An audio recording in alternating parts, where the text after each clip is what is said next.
దశలో ఆ నీరు ఫ్లోటింగ్ ఉంది కదా, ఈ టైంలో పంపింగ్ చేసే అవకాశం ఉంటుందా? రేపు కన్నెపల్లి పంప్ హౌస్ దగ్గర ఈ టైంలో కాదు బ్రదర్, 40,000 క్యూసెక్కులు దాటితే ఎప్పుడైనా పంప్ చేయొచ్చు.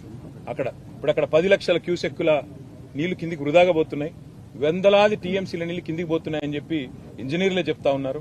ప్రభుత్వ ఆదేశాలు రాలేదని చెప్తున్నారు. కాబట్టే మేము ప్రభుత్వాన్ని కోరుతున్నాం, వెంటనే రివ్యూ చేయండి, చేసి రైతుల గుండెల్లో భరోసా నింపండి. ఎప్పుడైనా చిన్న ఇదేం పెద్ద అర్థం కాని ముచ్చట కాదు బ్రదర్. ఎప్పుడన్నా మన ఇంట్లల్లో నీళ్లు వస్తాయి, ప్రతిరోజు గంటనో 2 గంటలో నీళ్లు వస్తాయి, ఏది మున్సిపల్ నీళ్లు.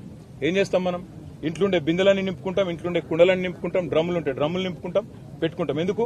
వచ్చేది గంటనో 2 గంటలో కాబట్టి దెబ్బన నింపుకొని పెట్టుకుంటాం. మేం చెప్పేది కూడా కదే.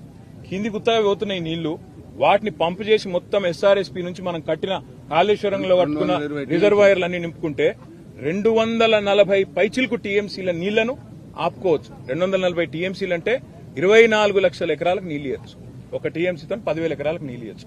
నీళ్లున్నాయి, తప్పకుండా వెంటనే నింపి పెట్టండి అని చెప్తున్నాం. అంతకంటే ఇలా బేసిజాలకు పోవాల్సిన అవసరం లేదు. మేము చెప్పినాం కాబట్టి చేయొద్దు అనే ఆలోచన వద్దు, రైతుల కోసం చేయమని ప్రభుత్వాన్ని కోరుతున్నాం. కానీ videos subscribe to BCN channel. గంట మర్చిపోకండి, కొట్టేసేయండి.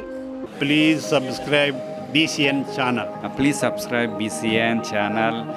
ఇందులో మీకు కావాల్సిన అన్ని రకాల హంగులు ఉంటాయి. Hi, this is MM Sri Lanka. Please subscribe to BCN channel.